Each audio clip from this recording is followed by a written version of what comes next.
gede, boy. Warga panik saat si jago merah melalap 4 petak rumah di kawasan padat penduduk di Duren Sawit, Jakarta Timur.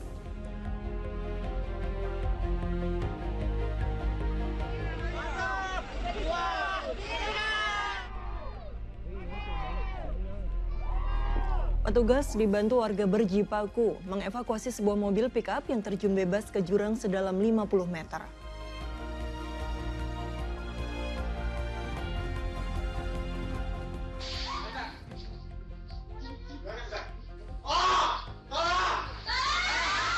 Sempat melepaskan tembakan, kawanan begal bersenjata api berhasil menggasak ponsel warga di Tanjung Priuk, Jakarta Utara.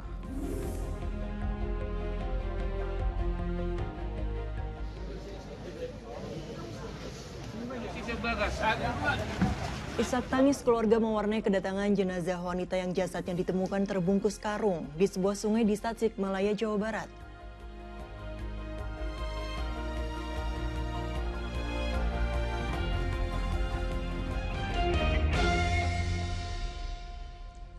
Halo, selamat pagi. Senang sekali saya Dani Maulana. Dan saya Nurul Cinta kembali menjumpai Anda dalam Fokus Pagi kali ini, Selasa 17 September 2024. Ya pemirsa, kami hadir dengan rangkaian informasi dan peristiwa terbaru yang telah dihimpun tim redaksi kami hingga dini hari tadi. Inilah Fokus Pagi selengkapnya. Pemirsa, kawanan begal bersenjata api beraksi di kawasan Tanjung Priok, Jakarta Utara. Pelaku yang sempat melepaskan tembakan berhasil menggasak ponsel korban.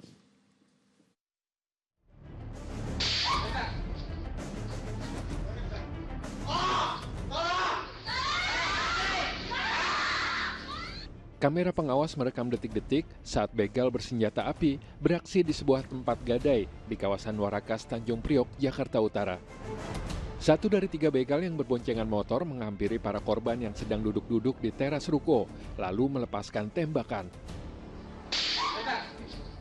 Terduga pelaku merampas telepon genggam milik salah satu korban, namun gagal menggasak ponsel korban lainnya karena mendapatkan perlawanan. Dari keterangan ketua RT setempat, pelaku juga sempat melepaskan tembakan saat mencoba kabur dari adangan warga. Yang diambil handphonenya ada berapa unit Pak RT? HP cuma 1 doang, alhamdulillah. Ambil 1 lagi nggak bisa. Nggak berhasil lah dianya, pelakunya. Ditendang sama korban yang lagi gitu. Buru dia pergi, boncengan 3 orang. Itu pelaku sendiri pakai apa tuh Pak RT? Pakai senpi atau gimana? Senpi apa tuh Pak RT? Jenisnya? Kecil sih, kecil, nggak kelihatan kecil. Korban telah melaporkan peristiwa yang terjadi pada Sabtu dini hari itu ke Polsek Tanjung Priok. Polisi juga telah memeriksa sejumlah saksi untuk mengungkap aksi begal yang sempat viral di media sosial ini. Arofah Supandi melaporkan dari Jakarta. Sementara itu pemirsa, kawanan pencuri menyantroni sebuah toko kue di Jalan Kayu Putih, Pulau Gadung, Jakarta Timur. Komplotan itu menggasak uang tunai hingga mesin pembuat kopi dan peralatan toko kue. Kawanan itu sempat berusaha merusak CCTV toko namun tidak berhasil. Dengan mengendarai mobil, komplotan pencuri masuk ke halaman toko kue di Jalan Kayu Putih Raya Pulau Gadung, Jakarta Timur dengan merusak gembok pagar. Setelah berhasil masuk halaman toko, para pelaku merusak pintu dan merangsek masuk ke dalam toko. Dalam rekaman kamera pengawas, terlihat para pelaku menggasak mesin pembuat kopi dan sejumlah peralatan di toko serta sejumlah uang tunai. Para pelaku mencoba merusak CCTV yang ada di dalam toko namun tidak berhasil. Seluruh barang yang mereka curi kemudian dimasukkan ke dalam mobil lalu dibawa kabur. Akibat peristiwa itu pemilik toko menderita kerugian mencapai 30 juta rupiah. Peristiwa pencurian itu telah dilaporkan pemilik toko ke Polsek Pulau Gadung. Ya, awalnya pun bukan, dia minternya bukan di toko sini dulu, lebih ke toko tengah sini dulu. Tapi karena keamanan toko tengah sini lebih ketat ya, karena lebih lama ya, jadi dia pindah ke sini. Oh gitu. Langsung nyongkel pintu gitu. Berarti total kerugian itu, kan mesin kopi itu mahal tuh. Kopi mahal. Ada puluhan juta dulu. Ada puluhan juta, mungkin kurang lebih 30 juta. 30 jutaan gitu ya. Itu padahal udah terang ya? Udah terang. Udah terang. Jam 7 itu. Pokoknya idenya cepet sih, dia 6.20 itu udah masuk. Terus kurang dari jam 7, mungkin 6.50 dia udah selesai semua. Udah selesai semua. Kita jeda sejenak pemirsa, setelah berkumandangnya azan subuh untuk wilayah Jakarta dan sekitarnya, kami akan hadir kembali dengan sejumlah informasi lain. Di antaranya warga panik saat si jago merah melalap 4 petak rumah di kawasan padat penduduk di Duren Sawit, Jakarta Timur. Tetaplah bersama Fokus Pagi.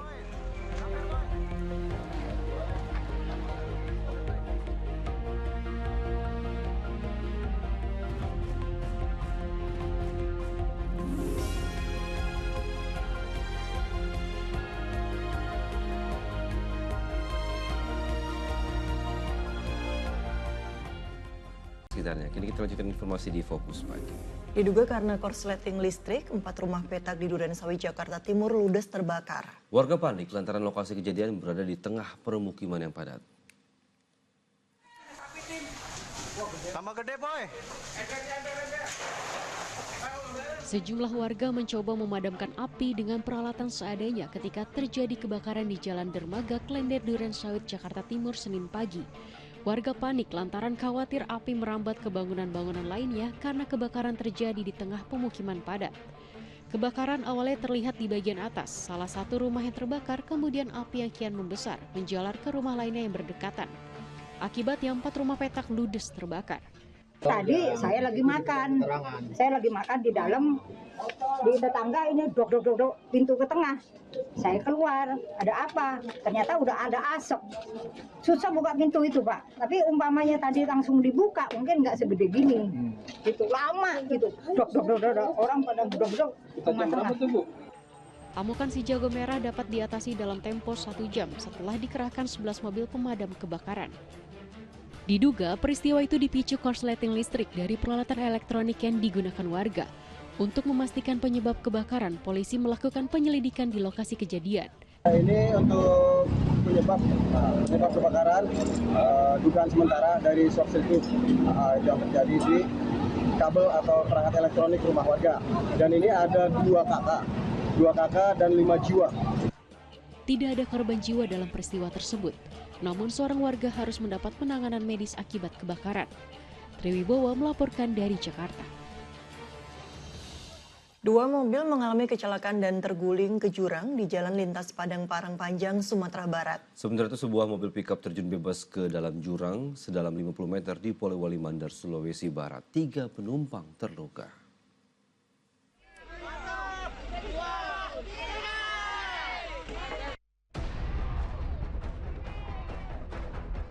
Tim rescue UPTD Pemadam Kebakaran Kabupaten Polewali Mandar, Sulawesi Barat dibantu warga mengevakuasi sebuah pickup yang terjun ke jurang sedalam 50 meter di Kelapa II hari Senin. Evakuasi berlangsung dramatis. Mobil pickup diikat dengan tali baja dan ditarik menggunakan 2 mobil damkar dan dinas lingkungan hidup. Evakuasi berlangsung 3 jam. Mobil pickup berhasil ditarik dari dasar jurang. Diduga sopir hilang kendali saat melintasi kawasan ini. Akibat kecelakaan, seorang sopir dan 2 kernet alami luka ringan dan dibawa ke puskesmas. Sementara kondisi pickup rusak cukup parah. Ya, ditarik Pak bersama warga setempat dan kami sedikit mengalami kendala mengingat ranting pohon yang banyak di sekitaran lokasi menyulitkan kami untuk melakukan evakuasi. Dari Sumatera Barat, 2 mobil mengalami kecelakaan dan terguling ke jurang di Jalan Lintas Padang Panjang hari Senin. Kecelakaan berawal saat sebuah minibus dari arah Bukit Tinggi menuju Padang hendak mendahului mobil barang. Dari arah berlawanan muncul truk. Sopir minibus membanting setir ke kiri dan menghantam mobil barang. Kerasnya hantaman membuat 2 mobil terguling ke jurang. Seorang penumpang terluka dan dibawa ke rumah sakit Yarsi. Kecelakaan ditangani unit Laka Lantas Polres Padang Panjang. Tim Liputan melaporkan. Kita beralih ke peristiwa lain, sebuah pohon besar setinggi 15 meter di Kota Bandung, Jawa Barat tumbang menimpa 3 rumah dan 2 kios. Seorang warga juga dilarikan ke rumah sakit karena tertimpa reruntuhan bangunan yang ambruk ditimpa pohon.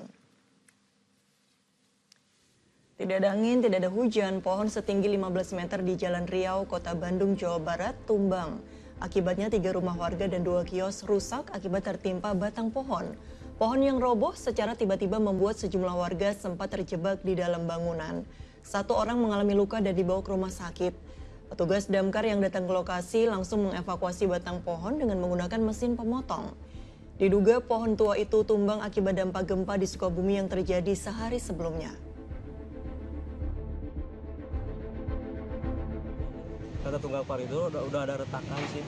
Pukul 2 itu Berarti karena pohonnya udah tua sih. Cuman karena kemarin juga mungkin ada gempa ya. Kita nggak tahu. Cuman ini akar-akarnya itu nggak sampai ke bawah, cuman di atas aja, cuman hanya melebar aja. Diduga terdampak cuaca ekstrim, seorang nelayan hilang saat melaut di perairan Pulau Palah, Kabupaten Anambas, Kepulauan Riau. Hingga saat ini tim SAR gabungan masih melakukan pencarian terhadap korban.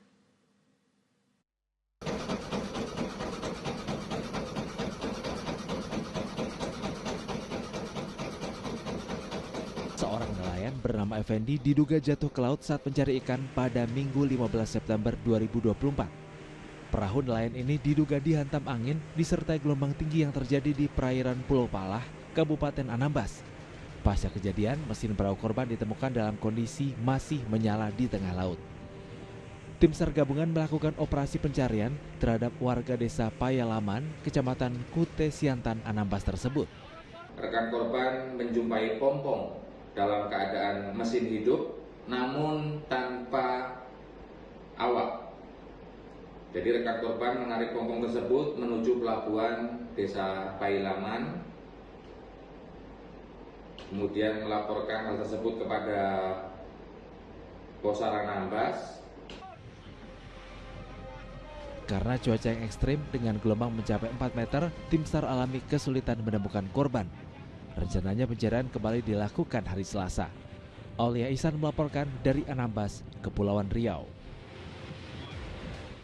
Kita beralih ke informasi lain. Jelang pilkada serentak, para bakal calon gubernur dan wakil gubernur Jakarta kian gencar menemui warga. Ya, Rano Karno menemui warga Rusunawa Perumnas Cengkareng, Jakarta Barat, sementara pasangan Ridwan Kamil dan Suswono bertemu tim pemenangan dan partai koalisi di kawasan Senayan, Jakarta Pusat.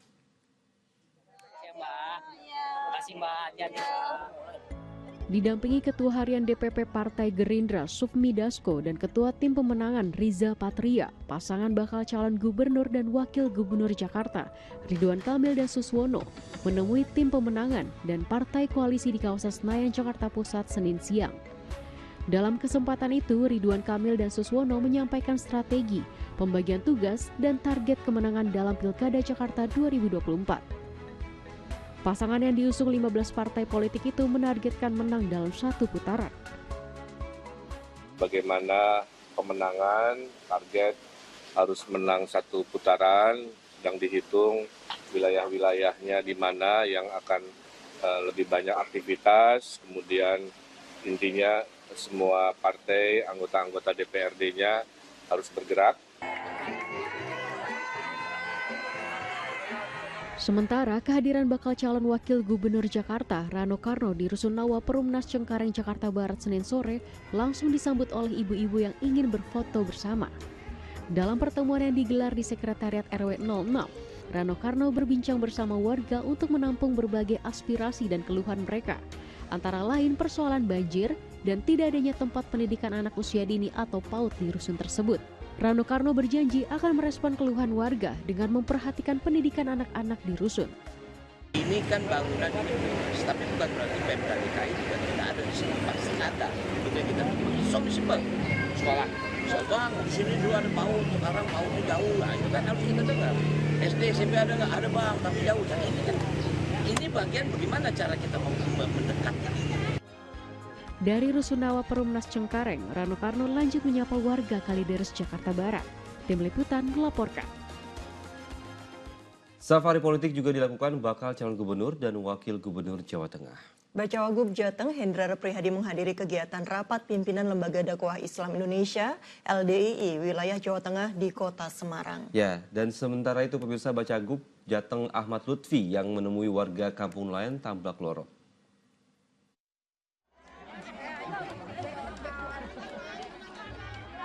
Bakal calon gubernur Jawa Tengah Ahmad Lutfi menyambangi kampung nelayan di Tambak Loro, Semarang, Jawa Tengah. Mantan Kapolda Jawa Tengah itu lesehan makan bersama dengan para nelayan sambil mendengar dan menyerap aspirasi mereka. Di depan para nelayan dan warga, Ahmad Lutfi menegaskan komitmennya untuk meningkatkan kesejahteraan kaum nelayan. Karena program kerja yang ia usung bersama pasangannya Taj Yasin akan memberikan perhatian lebih pada sektor vital yang menjadi tulang punggung ekonomi masyarakat Jawa Tengah, utamanya di wilayah pesisir. nelayan, petani, ya, kemudian pesantren, anak-anak muda. Tapi yang pertama disebut adalah nelayan. Kami sudah mendengar dan melihat seluruh ibu-ibu, bapak-bapak keluarga besar SNI wilayah Tambak Lorok merupakan bagian daripada aspirasi kami. Sementara itu, bakal calon wakil gubernur Jawa Tengah Hendrar Prihadi menghadiri kegiatan rapat pimpinan Lembaga Dakwah Islam Indonesia LDII wilayah Jawa Tengah di Kota Semarang Minggu sore. Hendrar berkomitmen menyempurnakan hal-hal baik yang telah dirintis sebelumnya, seperti program pendidikan jenjang SD hingga SMA sudah gratis namun belum merata. Orang mengatakan pendidikan ini bisa didapatkan secara baik, menjadi hak dasar atas warga bangsa khususnya Provinsi Jawa Tengah yang merupakan generasi-generasi di bawah kita. Tak hanya sekolah gratis, Hendi juga memfasilitasi kesehatan gratis karena semua orang harus mendapat hak yang sama. Tim Liputan melaporkan. Bakal calon gubernur Jawa Timur Tri Risma hari ini bertemu dengan warga dan kader di sejumlah tempat. Di Lamongan, Jawa Timur, Risma bertemu dengan ribuan kader PDI Perjuangan. Bakal calon gubernur Jawa Timur Tri Risma hari ini menghadiri rapat kerja khusus DPC PDI Perjuangan di Gedung Sport Center Kota Lamongan, Jawa Timur yang dihadiri ribuan kader. Risma mengajak para kader untuk solid memenangkan pasangan Risma dan Gus Hans pada Pilgub Jawa Timur 2024. Risma juga melihat pentingnya pemenuhan kebutuhan para nelayan, biaya pendidikan, hingga upaya untuk meningkatkan industrialisasi di Jawa Timur karena dapat meningkatkan perekonomian masyarakat. Tapi hal ini memerlukan sinergitas antara pemerintah provinsi dengan pemerintah kabupaten. Nggak bisa kalau nggak bersinergi ya, kita harus bersinergi supaya misalkan pembagian peran gitu. Contohnya misalkan bagaimana meningkatkan nelayan misalkan. Kalau ternyata dia butuhnya misalkan cold storage gitu. Nah sementara ruangan nggak ada, mungkin fisik dari provinsi, kemudian jalan dari daerah atau mungkin aksesibilitasnya mereka. Sebelumnya Senin pagi, Tri Risma hari ini juga menghadiri undangan warga di Jalan Rangkas, Surabaya, Jawa Timur yang menggelar pawai grebek Maulid. Bakal calon gubernur Jawa Timur itu disambut dengan antusias oleh warga yang sebagian besar mengajaknya untuk berfoto bersama. Saat memberikan sambutan, Risma mengungkapkan akan membuat program warga Jawa Timur harus berpendidikan minimal sampai tingkat SMA. Dan untuk meningkatkan ekonomi masyarakat Jawa Timur akan dilakukan pelatihan-pelatihan kerja yang dapat membuat warga mandiri.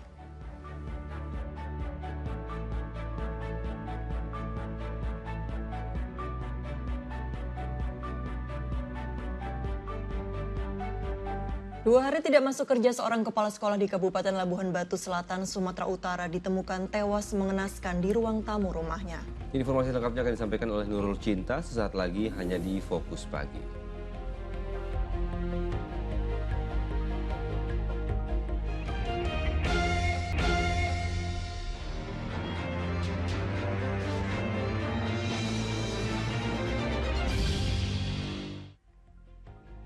Isak tangis keluarga pecah saat menyambut kedatangan jenazah wanita yang jasadnya ditemukan terbungkus karung di sebuah sungai di Tasikmalaya, Jawa Barat. Sementara itu polisi juga telah melakukan otopsi untuk memastikan penyebab kematian korban.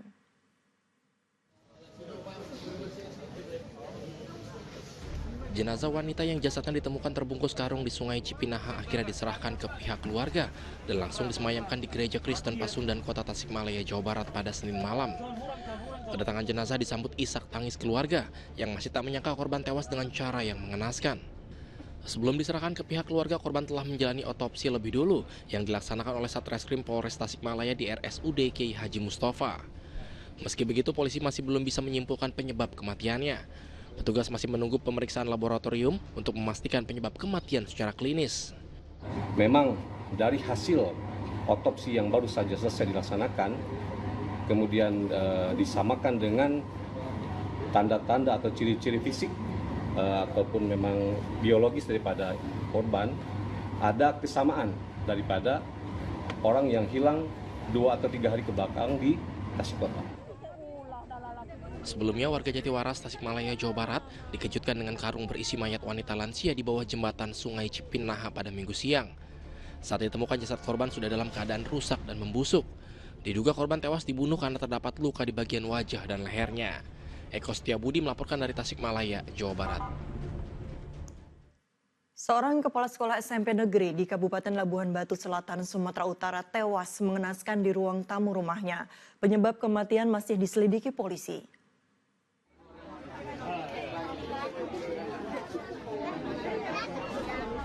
Warga Dusun Bangunrejo, Desa Mandalesana, Kabupaten Labuhan Batu Selatan, Sumatera Utara digemparkan dengan tewasnya Sri Mulyati di ruang tamu rumahnya. Jasad kepala sekolah SMP Negeri 2 Silangkitang itu pertama kali ditemukan oleh Kepala Dusun Bangunrejo. Awalnya sejumlah guru rekan korban datang ke rumah karena wanita 54 tahun itu sudah 2 hari tidak masuk sekolah. Mendapat di rumah dalam keadaan terkunci, 2 orang guru lalu minta bantuan Kepala Dusun yang kemudian mendobrak pintu rumah. Wanita itu diperkirakan telah meninggal dunia selama 2 hari. Korban diketahui tinggal sendirian di rumah tersebut. Mendapat laporan warga, polisi melakukan olah TKP. Dari pemeriksaan sementara tidak ditemukan tanda kekerasan di tubuh. Meninggalnya kapan ya, Bang? Kita udah 2 harian lah gitu. Bang, pada saat pemeriksaan awal kemarin ada nggak tanda kekerasan? Nggak ada. Bang, beliau tinggal sama siapa di sini, Bang? Sendirian, Pak. Sudah lama tinggal di sini? Udah lama, sekitar hampir 18 tahun lah tuh, 20, 18 itulah. Oh, kalau keluarganya nggak di sini, Bang ya? Keluarganya di Medan. Jasad dievakuasi ke RSUD Ranto Prapat untuk diautopsi. Sementara penyebab kematian dalam penyelidikan polisi. Tuti Alawiyah Lubis melaporkan dari Labuhan Batu Selatan, Sumatera Utara. Petugas kepolisian dan warga terus memburu tersangka pembunuh gadis penjual gorengan di Padang, Sumatera Barat. Terduga pelaku diduga bersembunyi di dalam hutan yang medannya sudah ia kuasai.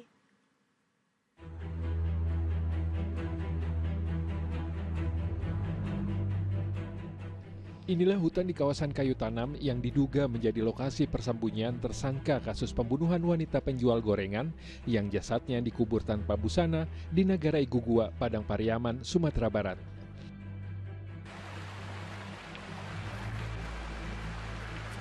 Sudah 8 hari, petugas kepolisian Polda Sumbar, Polres Padang Pariaman, dan warga melakukan pencarian.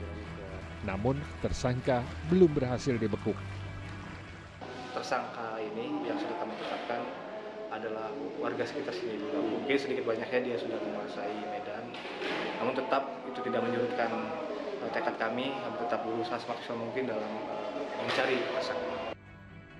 Pria 26 tahun berinisial IS ditetapkan menjadi tersangka setelah polisi menemukan barang bukti sebuah ransel yang berisi baju, dompet, kantong tidur, dan alat isap sabu yang diduga milik tersangka. Korban diruda paksa dan dibunuh oleh tersangka IS saat sedang menjajakan gorengan pada hari Jumat 6 September 2024. Setelah dilakukan pencarian selama 3 hari, jasad perempuan berusia 18 tahun itu ditemukan terkubur tanpa busana di sebuah lahan di Korong Pasar Surau. Ulfa Musriadi melaporkan dari Padang Pariaman, Sumatera Barat. Upaya tim SAR untuk menemukan seorang remaja laki-laki yang tewas tenggelam di saluran irigasi di Kelurahan Karangpawitan, Kabupaten Karawang, Jawa Barat, akhirnya membuahkan hasil.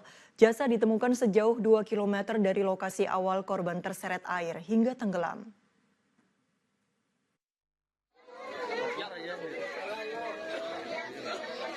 Petugas SAR dan BPBD mengevakuasi jasad remaja bernama Kardita yang ditemukan di saluran irigasi di Kelurahan Karangpawitan, Kabupaten Karawang, Jawa Barat, Senin siang.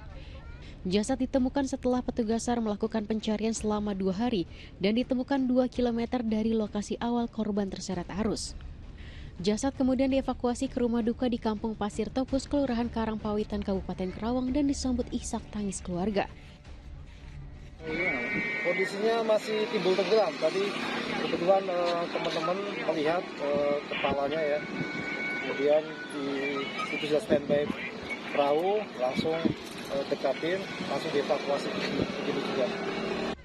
Peristiwa naas yang dialami remaja berusia 16 tahun tersebut terjadi ketika korban bersama teman sebayanya berenang di saluran irigasi. Saat berenang itulah korban kemudian terseret arus saluran irigasi. Syamsun Nursyah melaporkan dari Karawang, Jawa Barat. Dua kecelakaan pemotor terjadi di Jawa Timur. Pasangan suami istri terjun ke jurang sedalam 7 meter di Magetan usai motornya mengalami remblong. Sementara di Tuban, seorang pengendara motor tewas setelah ditabrak truk bermuatan batu.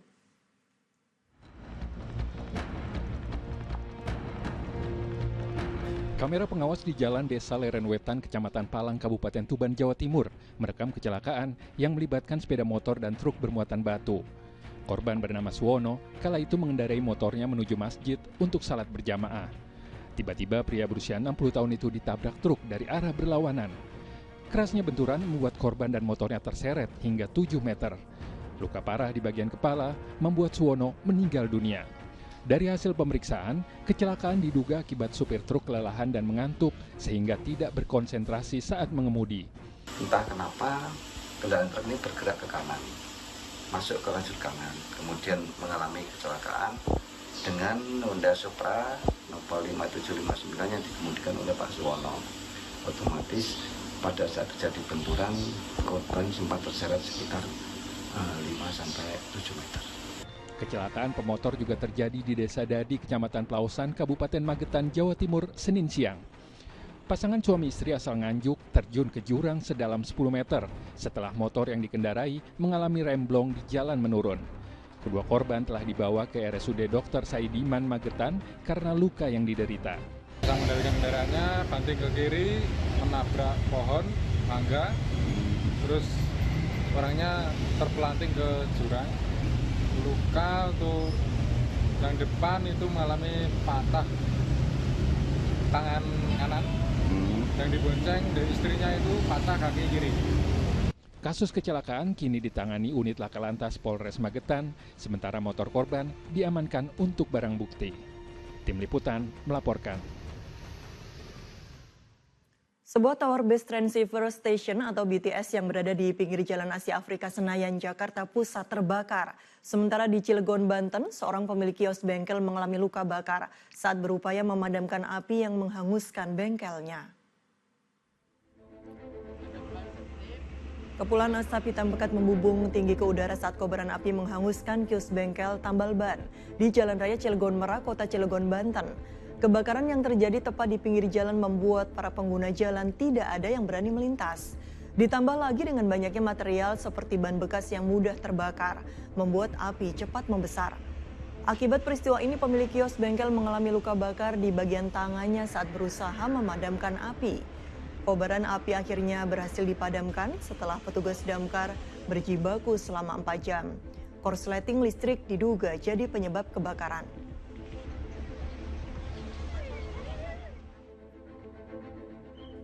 Sementara itu, sebuah tower bus transceiver station atau BTS yang berada di pinggir Jalan Asia Afrika Senayan, Jakarta Pusat terbakar. Tower BTS yang menjadi stasiun pemancar dan penerima telepon seluler itu terbakar secara tiba-tiba. Para pengendara yang ingin melintas terpaksa harus mengambil jalur paling kanan guna mengantisipasi hal-hal yang tidak diinginkan. Si jago merah akhirnya dapat dikuasai setelah 2 unit mobil damkar diterjunkan ke lokasi. Barangkali kesulitan karena tadi arus listrik belum mati, makanya kita koordinasi dengan pihak PLN harus mematikan arus listrik. Juga sementara konsleting listrik. Pada bagian apa bang? Panel atau apa bang? Pada bagian panel Pak ya? Nah, pada bagian panel. Edarkan narkoba, seorang ibu rumah tangga di kota Padang Sidempuan, Sumatera Utara ditangkap. Ia berdalih nekat jadi pengedar sabu-sabu karena terhimpit masalah ekonomi. Ini dek. Ya, Wanita terduga pengedar narkoba ini hanya bisa terdiam kala menyaksikan polisi menghitung satu persatu barang bukti narkoba jenis sabu-sabu yang ditemukan dalam plastik hitam di rumahnya di Jalan Sermalian Kosong, Padang Sidempuan, Sumatera Utara. 4, 5, 6, 7. Hasil penggeledahan didapat sabu-sabu seberat 83 gram lebih dan uang tunai 10 juta rupiah yang diduga hasil transaksi jual beli narkoba. Saat diperiksa polisi, ibu rumah tangga 51 tahun itu berdalih nekat mengedarkan barang haram karena terhimpit masalah ekonomi. Ia mengaku mendapat sabu-sabu dari seorang bandar narkoba di Pekanbaru yang kini dalam perburuan polisi. Menemukan barang bukti yang diduga sabu sebanyak 83,28 gram. Jadi barang tersebut kami korek informasi dari tersangka inisial M didapat dari warga Pekanbaru dengan inisial S. Buah dari perbuatannya tersangka terancam hukuman penjara seumur hidup. Tuti Alawiya Lubis melaporkan dari Padang Sidempuan, Sumatera Utara. Dua pria diduga copet nekat beraksi di tengah keramaian perayaan Maulid Nabi di Kabupaten Bekasi, Jawa Barat. Informasi selengkapnya usai jeda bersama Dani Maulana sesaat lagi.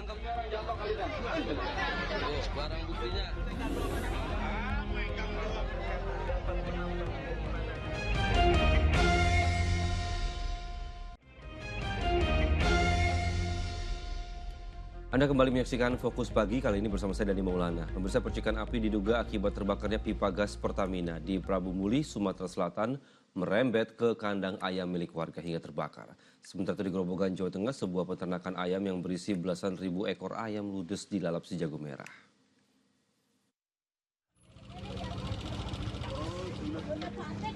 Kepulan asap pekat disertai kobaran api membubung tinggi dari sebuah peternakan ayam di Desa Saban, Grobogan, Jawa Tengah, Senin pagi. Banyaknya bahan yang mudah terbakar membuat api dengan cepat menghanguskan seluruh kandang serta belasan ribu ekor ayam di dalamnya. Sedikitnya ada 16.000 ekor ayam mati terpanggang. Dugaan sementara, api dipicu oleh korsleting listrik dari alat pemanas kandang ayam yang baru diperbaiki. Sejumlah petugas pemadam kebakaran berhasil memadamkan api 4 jam kemudian. Kerugian diperkirakan mencapai 1 miliar rupiah lebih. Ruangan untuk pengawangan ruangan pertama itu yang jelas kan ayam baru datang, istilahnya kutuk itu kan banyak dibutuhkan penghangat, itu namanya Remington. Sekitar jam berapa Pak Lurah bakarnya? Pagi tadi itu ya info ke saya pertama ya sekitar jam 5:30. Kebakaran juga melanda kandang ayam di Kelurahan Tanjung Kemala, Prabu Muli, Sumatera Selatan. Akibatnya, 200 ayam dan 2 sepeda motor di dalam kandang hangus terbakar. Peristiwa itu juga melukai penjaga kandang dan saat ini dirawat di Rumah Sakit Pertamina Prabu Muli. Kebakaran terjadi Sabtu dini hari itu diduga akibat terbakarnya pipa gas milik Pertamina. Nunggu pondok itu ada luka bakar ya, Pak? Aduh. Saat ini dirawat di Rumah Sakit Pertamina. Pertamina apa dia? Pertamina. Dampaknya, pemilik peternakan ayam alami kerugian mencapai puluhan juta rupiah. Tim Liputan melaporkan. Diduga api merambat dari pembakaran sampah warga. Lahan di dekat permukiman warga di Kota Palangkaraya, Kalimantan Tengah terbakar. Upaya pemadaman mengalami kendala karena sulit mendapatkan air.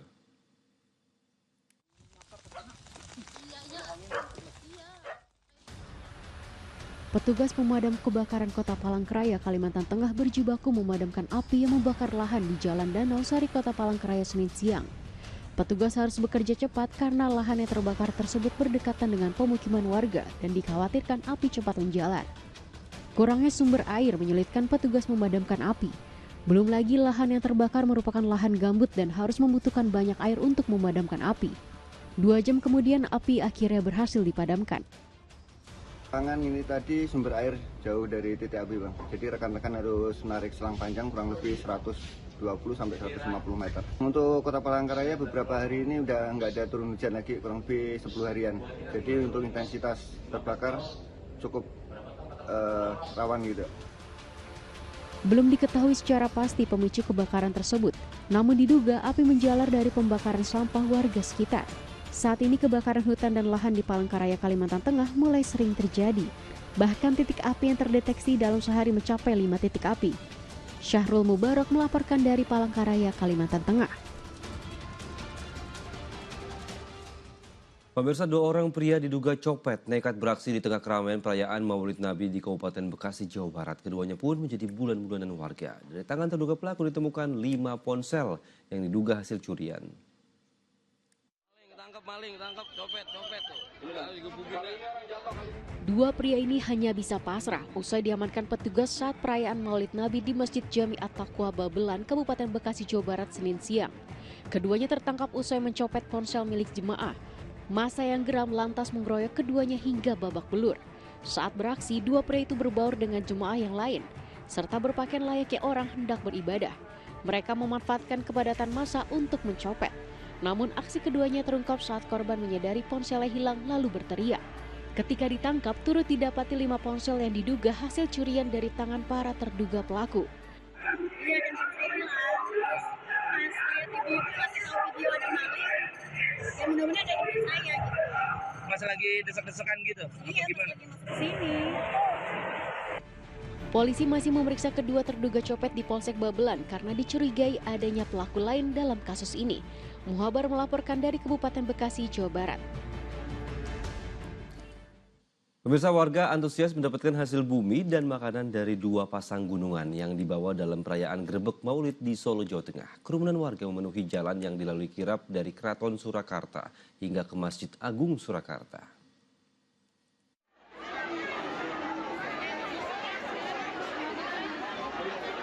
Ratusan orang berebutan mendapatkan isi gunungan berupa hasil bumi dan makanan berbahan ketan saat digelar Grebek Gunungan Maulid di halaman Masjid Agung Surakarta, Solo, Jawa Tengah, Senin siang. Warga yang antusias untuk mendapatkan makanan atau benda-benda dari gunungan itu tidak menghiraukan berdesakan di bawah terik matahari. Mereka berduyun-duyun mengikuti kirap yang dimulai dari Keraton Surakarta hingga ke Masjid Agung Surakarta. Warga percaya isi gunungan yang sudah didoakan oleh ulama keraton itu akan mendatangkan berkah. Berusaha biar lancar usaha saya. Dagang ini agak mungkin nyari rezeki. Tadi ikut berebut ya, Bu? Ikut berebut itu udah keinjek-injek saya. Udah jatuh. Dapat apa, Bu? Dapat ini aja mungut ini. Ada berebut yang minta dari orang ini. Itu apa, Bu? Rumput-rumputan atau gimana? Ini pohon padi sama ini buat dagang sayuran biar ini laris lancar ya. Grebek Maulid merupakan tradisi Keraton Kasunanan Surakarta untuk memperingati kelahiran Nabi Muhammad SAW pada 12 Rabiul Awal. Gunungan berisi hasil bumi dan makanan merupakan ungkapan syukur atas rezeki dan kenikmatan yang telah diberikan. Sedangkan parden yang berupa parden jaler maupun estri itu adalah merupakan simbol makna kesuburan. Nah, upacara-upacara ini semua berkaitan dengan terang dawuh dalem. Makna rasa syukur kepada Allah Tuhan Yang Maha Kuasa atas segala rezeki, keberkahan, kenikmatan yang diberikan kepada kita semua. Dalam Grebek Maulid itu, dari 4 gunungan yang dibawa kirap, hanya Gunungan Jaler dan Estri yang diperebutkan warga di halaman Masjid Agung Surakarta. Sementara 2 gunungan lainnya dibawa kembali ke Keraton Kasunanan Surakarta untuk dibagikan kepada para abdi dalam keraton. Heri Prasetyo melaporkan dari Solo, Jawa Tengah. Di peristiwa lain, pemirsa, warga di Kabupaten Seram bagian Barat, Maluku kesulitan untuk mendapatkan bahan bakar minyak tanah. Untuk mendapatkan bahan bakar minyak tanah, warga mengantre di pengecer dan jumlah pembeliannya pun harus dibatasi.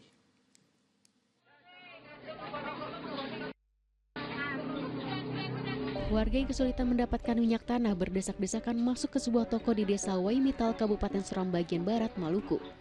Pemilik toko meminta warga bergantian masuk agar semua yang datang bisa mendapat kesempatan membeli minyak tanah. Sejumlah warga sudah mengantri sejak pagi karena mereka khawatir tidak mendapatkan bahan bakar untuk memasak. Padahal banyak rumah tangga di kawasan tersebut yang memerlukan minyak tanah. Setiap orang hanya bisa membeli sebanyak 10 liter saja karena ketersediaan minyak tanah yang terbatas di setiap pengecer. Saat ini sudah jam berapa nih? Kembali niatannya satu orang dapat berapa gen? Kalau Mama lihat pengantrian begini bagaimana? Maksudnya tanggapan Mama seperti apa? Bagaimana? Kita harus Warga mendesak pemerintah daerah segera menuntaskan masalah kelangkaan minyak tanah. Sebab jatah 2 ton minyak tanah per bulan di pengecer tidak mencukupi kebutuhan warga. Zuhri Samaneri melaporkan dari Seram bagian Barat, Maluku. Pemirsa, mulai hari Senin 16 September 2024, masyarakat bisa mengunjungi dan menyaksikan langsung Plaza Seremoni dan Taman Kusuma Bangsa Nusantara serta proses pembangunan IKN di Ibu Kota Negara Nusantara. Masyarakat bisa menyaksikan dan merasakan langsung pembangunan Ibu Kota Baru Indonesia dari pukul 9 hingga pukul 17 waktu Indonesia Tengah. Otorita IKN bersama Kementerian Pekerjaan Umum dan Perumahan Rakyat PUPR telah menyiapkan panduan kunjungan agar pengunjung merasa nyaman dan aman. Masyarakat yang mau berkunjung ke IKN harus mengisi aplikasi iKnow yang dapat diunduh di Play Store atau App Store. Saat kunjungan, pengunjung harus menunjukkan bukti pendaftaran iKnow kepada petugas yang berada di titik kumpul yang terletak di rest area IKN dan Simpang Trunen. Dengan didampingi petugas, pengunjung akan menuju ke Plaza Seremoni dan Taman Kusuma Bangsa dengan kendaraan listrik yang akan memakan waktu sekitar 10 menit. Di Plaza Seremoni, masyarakat bisa melihat berbagai fasilitas seperti mini amphitheater, forest trail, retail gallery, visitor center.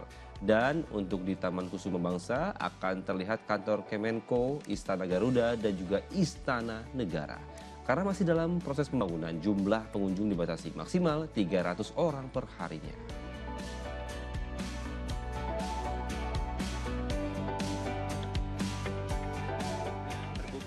Ini adalah yang perdana 16 September bagi masyarakat umum bisa menikmati kawasan inti pusat pemerintahan Ibu Kota Nusantara. Jadi tujuannya adalah agar masyarakat bisa melihat sendiri bagaimana pembangunan Ibu Kota Nusantara ini berlangsung. Presiden kelima Republik Indonesia sekaligus Ketua Umum PDIP Megawati Soekarno Putri memberikan kuliah umum di Saint Petersburg State University, Rusia. Pada kesempatan itu Megawati bercerita tentang hubungan panjang Indonesia-Rusia sejak era kepemimpinan Presiden Soekarno.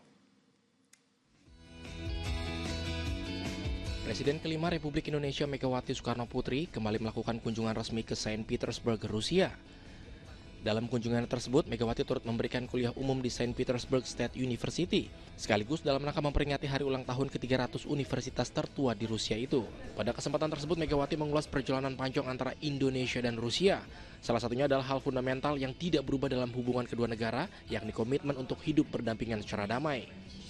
Selain itu, Megawati juga menceritakan tentang bantuan Rusia saat pembangunan Stadion Gelora Bung Karno dan juga peralatan militer untuk menjaga kedaulatan teritorial wilayah Indonesia. Saya memperkuat kerjasama pertahanan dengan salah satunya dengan membeli sebuah pesawat, yaitu pesawat tempur Sukhoi. Pesawat tempur ini sampai sekarang yang saya ketahui dalam hal teknologi, kemampuan manuver, daya presisi masih sangat unggul dan sangat membanggakan bagi Angkatan Udara kami. Selama memberikan kuliah umum, Megawati didampingi Duta Besar Dunia Pendidikan dan Ilmu Pengetahuan untuk Universitas Saint Petersburg, Koni Rahakundini Bakri, dan juga Duta Besar Indonesia untuk Rusia, Jose Tavares. Sri Indro Edi Purnomo melaporkan dari Saint Petersburg, Rusia. Kita beralih ke peristiwa lain, petugas masih mencari 1 dari 2 wisatawan yang terseret arus di pantai Cipatuguran di Pelabuhan Ratu, Sukabumi, Jawa Barat. Sedangkan di Padang, Sumatera Barat, 3 orang anak hanyut saat bermain bola di pantai Padang. Bisa tuh. Tolonglah Tuhan. Warga berupaya menolong 3 orang anak yang hanyut tersapu ombak saat tengah bermain bola di kawasan Pantai Padang, Kota Padang, Sumatera Barat, Senin sore. 2 korban berhasil selamat dan dilarikan ke rumah sakit. Namun seorang anak berusia 6 tahun hilang terseret arus saat mengejar sandalnya yang hanyut ke tengah laut. Tim SAR melakukan penyisiran di sepanjang pantai, namun derasnya ombak membuat petugas belum bisa menurunkan perahu karet. Sementara itu di Kabupaten Sukabumi, Jawa Barat, Senin pagi, tim SAR masih mencari seorang wisatawan yang hilang terseret arus di pantai Cipatuguran, Pelabuhan Ratu. Petugas melakukan pencarian dengan perahu sejauh 2 km serta mengerahkan drone. Kita membagi menjadi 3 seru. Seru yang pertama melakukan pencarian menggunakan perahu jauh 2 nautical mile. Seru yang kedua menggunakan pencarian visual darat sejauh 2 km dan seru ketiga melakukan pencarian menggunakan drone. Korban pelajar berusia 17 tahun terseret ombak saat sedang bermain bola bersama rekannya di bibir pantai. Tim Liputan melaporkan. Meski libur panjang telah berakhir, kendaraan wisatawan hingga Senin malam masih memadati jalur lintas selatan Jawa Barat. Informasi selengkapnya saat lagi hanya di Fokus Pagi.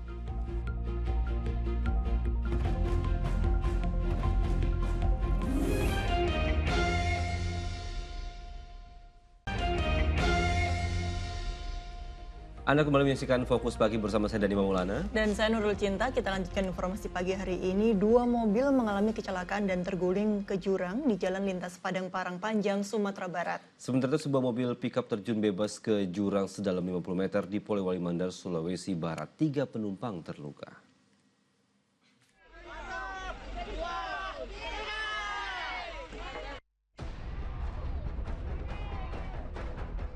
Tim rescue UPTD Pemadam Kebakaran Kabupaten Polewali Mandar, Sulawesi Barat dibantu warga mengevakuasi sebuah pikap yang terjun ke jurang sedalam 50 meter di Kelapa II hari Senin.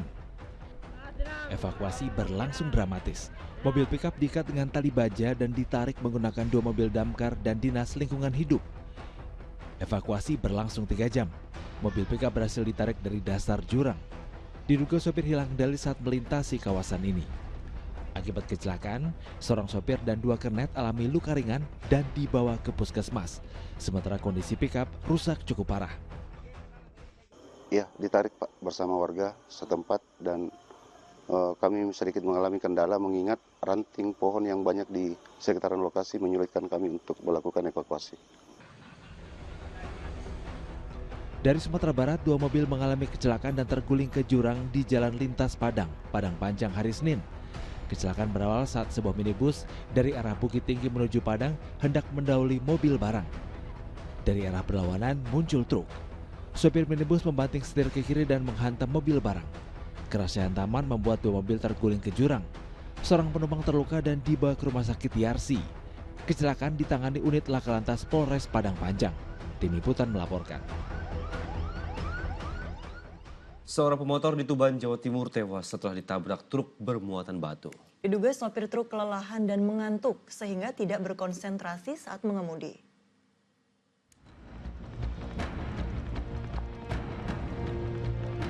Kamera pengawas di Jalan Desa Lerenwetan, Kecamatan Palang, Kabupaten Tuban, Jawa Timur, merekam kecelakaan yang melibatkan sepeda motor dan truk bermuatan batu.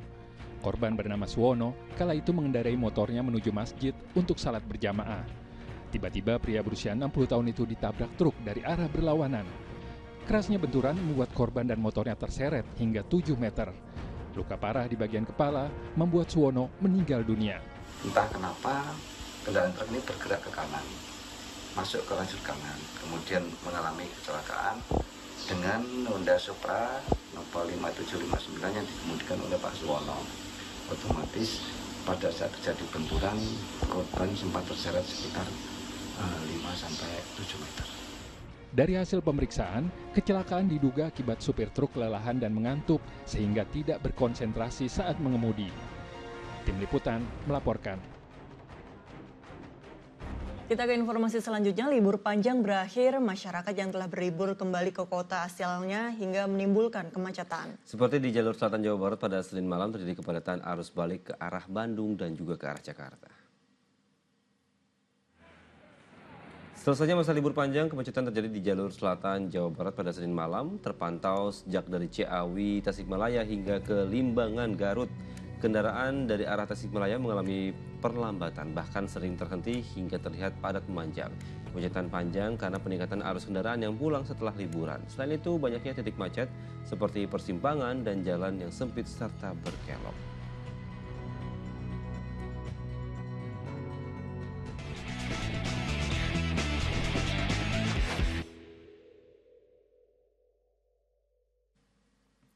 Dari pekan kelima BRI Liga 1, Persija gagal menggeser Persib dari posisi 4 besar setelah ditahan imbang Dewa United 0-0. Kedua tim banyak menciptakan peluang, tapi tidak ada yang berbuah gol.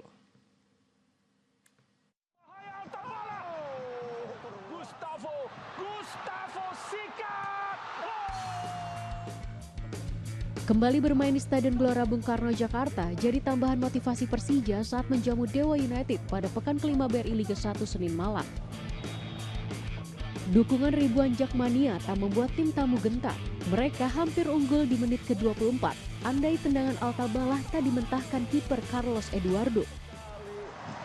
Tendangan yang langsung mengarah kepada Carlos, penjaga gawang dari Persija. Persija balik mengancam di menit ke-40.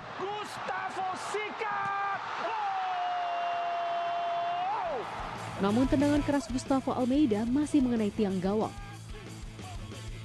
Pada awal babak kedua, Persija langsung menebar ancaman lewat tendangan keras Rio Matsumura yang masih bisa ditepis kiper Sonny Stevens. Kali ini Matsumura, ini dia salah satu penyelamatan terbaik yang langsung. Kemudian giliran Gustavo Almeida yang memiliki peluang mencetak gol, namun sundulannya masih melebar.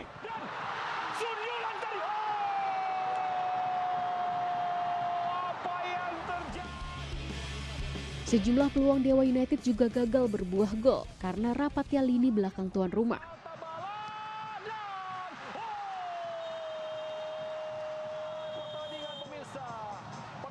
Skor 0-0 menjadi hasil akhir pertandingan ini.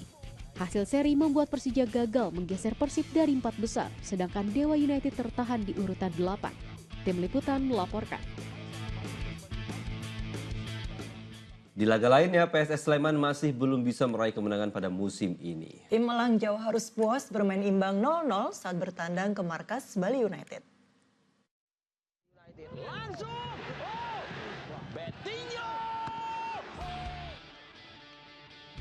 Bali United berambisi menembus 4 besar klasemen BRI Liga 1 saat menjamu PSS Sleman di Stadion Kapten Iwayan Gianyar, Bali, Senin sore. Tuan rumah yang tampil agresif mendapat peluang untuk unggul di menit ke-23. Namun tendangan Madit Tito masih dapat ditepis kiper PSS Alan Bernardon. Begitu pula peluang yang dihasilkan Irfan Jaya tak mampu menembus gawang tim Elang Jawa. Sudah ada Ricky Fajri, ayunkan ke dalam, header dari Irfan Jaya. Pada babak kedua, keadaan tak banyak berubah. Bali United terus berupaya menyerang untuk unggul.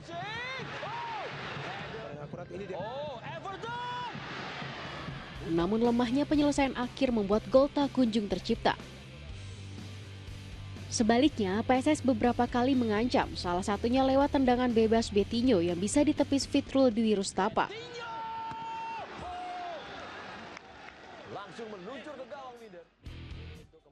Jelang akhir laga, PSS harus bermain dengan 10 pemain setelah Nicolau dihukum kartu merah oleh wasit. Unggul jumlah pemain, Serdadu Tridatu masih tak mampu mencetak gol.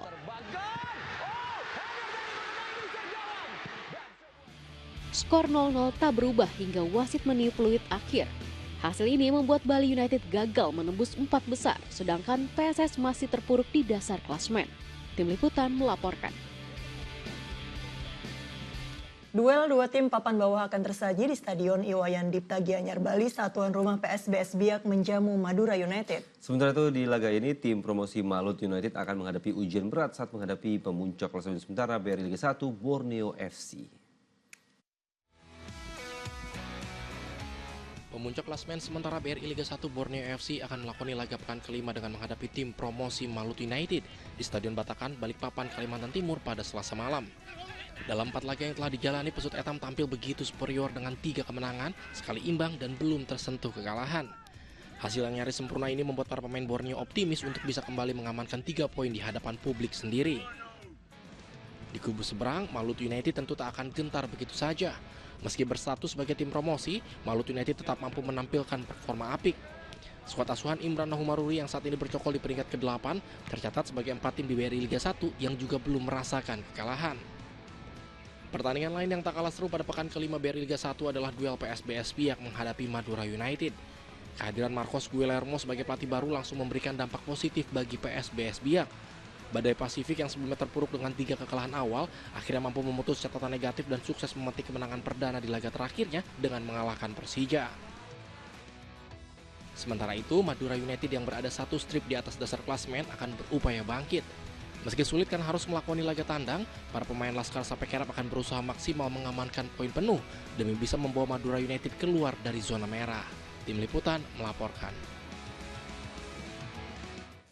Ya pemirsa, informasi tadi menutup jumpa kita di Fokus Pagi hari ini. Dan setelah Fokus Pagi, jangan lewatkan untuk menyaksikan program Magic 5. Mewakili tim redaksi dan kerabat kerja yang bertugas, saya Nurul Cinta. Dan saya Dadi Maulana pamit undur diri. Selamat pagi, selamat beraktivitas, jaga kesehatan selalu, dan sampai jumpa.